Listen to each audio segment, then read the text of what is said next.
The Extraordinary Adventures of Captain Nicholmouse, written and narrated by Fiona Julian, and dedicated to aspiring adventurers and inventors everywhere. Home again. Captain Nicholmouse, pilot, adventurer and inventor. That's exactly what's written on this mouse's rather well-used passport. You see, the thought of following a career in business just didn't seem very exciting to him. Instead, Captain Nicholmouse had chosen to travel to far-off places, eager to see and learn new things. It was on a visit home from South America that his life took an unexpected change. Sadly, his beloved great-aunt Maud suddenly passed away, and, to his surprise, she left him a large amount of money. Captain Nicholmouse had always enjoyed visiting his great-aunt and chatting over tea and her wonderful home-baked cakes. But Great-Aunt Maud had worried about her nephew's adventurous lifestyle. His letters home spoke of jungles and wild animals. She thought that it would be far better for him to have a nice, safe job in town, where there are telephones and baths and things, and so she offered him a job in the family accountancy firm. "Why don't you let me call the office?" she said. "You know there's a job waiting for you." Captain Nicholmouse replied with a charming but quite mischievous grin on his face. "I'd rather be back in the piranha-filled rivers of Peru." It was of little surprise to the rest of the Nicholmouse family that Great-Aunt Maud had made one condition in her will. The money she had left to her nephew could only be used to start a business. She'd even appointed a business advisor from the family accountancy firm to help with any new venture. So, in a few short weeks, Captain Nicholmouse started a new life as a business mouse, fulfilling his great-aunt's wishes. His travelling and adventuring was to stop, for a while at least. He didn't have any idea about the kind of business he would begin, but a few days after the reading of the will, he was introduced to Miss Abigail Saunders, a rather glamorous young business advisor. Much to his surprise, they soon worked out the perfect business plan. It was quite brilliant.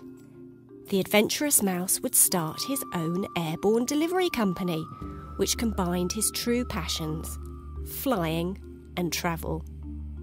"Why don't you call the company Debonair?" suggested Abigail. "I like it," replied Captain Nicholmouse enthusiastically. And so, without further discussion, the company got its name. Although the formality of business life had never appealed to Captain Nicholmouse, he had always been renowned for his excellent timekeeping. Even during his world travels, he could be relied upon to arrive everywhere on time. He was also an extremely cheerful and polite mouse, and it didn't take long for good word to spread of his new, reliable delivery company. Debonair quickly gained an excellent reputation, and in no time at all had some very prestigious customers. Anyone that knew Captain Nicholmouse also knew that he loved food. He never missed a meal. To his delight, one of Debonair's new customers was a cheesecake manufacturer. "Abigail, could we order one of those scrumptious cheesecakes every week?" he said, almost licking his lips. She replied, smiling. "The cheesecake manufacturer is so pleased with the prompt delivery service that they will be sending a complimentary deluxe cheesecake to us every Monday." Captain Nicholmouse leaned back in his office chair and patted his tummy with both hands. He was finding that the world of business was far more enjoyable than he'd imagined. Now, it was on a day that Captain Nicholmouse had to make a delivery of these delicious cheesecakes to a small island airport that his talent for invention and his adventurous spirit would prove invaluable. It was autumn, and there had been some fierce storms for several days. So one morning, after a particularly stormy night, there was a break in the weather, and so he set off on his first delivery of the day to the small island airport. The flight took him over the coast and out across the sea. It was his favourite trip. Suddenly his ears pricked up as a faint message crackled on an emergency channel of the aeroplane's radio. "Mayday, Mayday!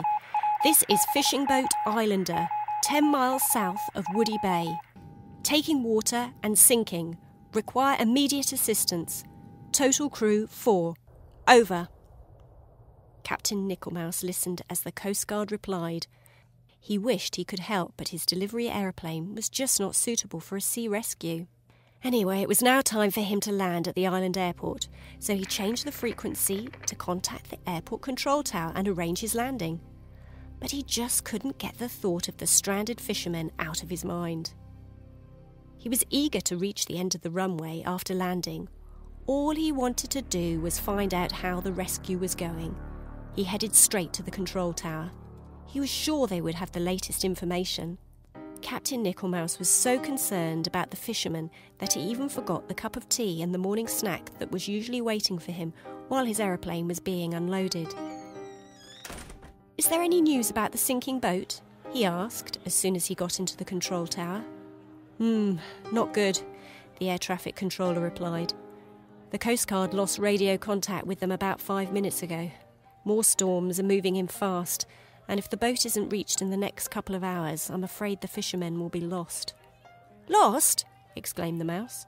Surely the lifeboat could reach them in that time without any problem, he thought. The air traffic controller continued to explain. "You see, the lifeboat was damaged in last night's storm." Captain Nicholmouse frowned. He was becoming increasingly worried. "So why not use the Coast Guard's helicopter?" he asked. "The tail propeller was hit by lightning a couple of days ago. It's being repaired but won't be ready for several hours," answered the air traffic controller solemnly. This was not the response that Captain Nicholmouse had expected. He turned and looked out of the control tower window. Dark storm clouds were menacing in the distance. Things were looking quite hopeless for the fisherman. He stood deep in thought, stroking his whiskers for a while, then blinked. Almost as though he was switching on a new thought, he opened his eyes wide. He suddenly had an inspired rescue idea. Quite literally, a stroke of genius. Everyone in the air traffic control tower was busy working when Captain Nicholmouse suddenly blurted out, "Is there a pleasure boat company near the seashore?" "Yes," replied the air traffic controller, turning from his busy radar screen and looking somewhat puzzled by the strange question. "Quick, I need a telephone," said the mouse, and with that he sped out of the room into a nearby office. Within moments the control tower door burst open. It was Captain Nicholmouse again, and this time he had a huge smile on his face. "Some banana boats will be here in 10 minutes, he announced triumphantly. "What will be here?" the confused air traffic controller replied, thinking that perhaps he had misheard. "Banana boats," replied Captain Nicholmouse. "We're going to make a seaplane and rescue those fishermen," he continued. "I'll need all the help I can get. Will you come with me so that I can explain to the airport mechanics?" The air traffic controller was speechless. How could banana boats be used to make a seaplane, he wondered. But he left his desk and went with Captain Nicholmouse to meet the mechanics. As they walked, the mouse explained everything to him, and he was soon convinced by the ingenious plan. Once inside the aircraft hangar, the air traffic controller confidently introduced him to the team of mechanics. "As you all know, the lives of 4 fishermen are in danger," he said. "The only way to save them is to make an air-sea rescue, and Captain Nicholmouse has a plan to do just that." Captain Nicholmouse then began to explain the details to the mechanics. "With your help, I plan to transform my delivery plane into a seaplane. That way I can make a sea landing and rescue the 4 men." The mechanics listened silently at first, but as the mouse explained everything with such enthusiasm and determination, their faces began to brighten. Now they too could see hope for a rescue. "A local pleasure boat company will be delivering 2 banana boats any minute now. I'll need your help to attach these inflatables to my aeroplane," he explained.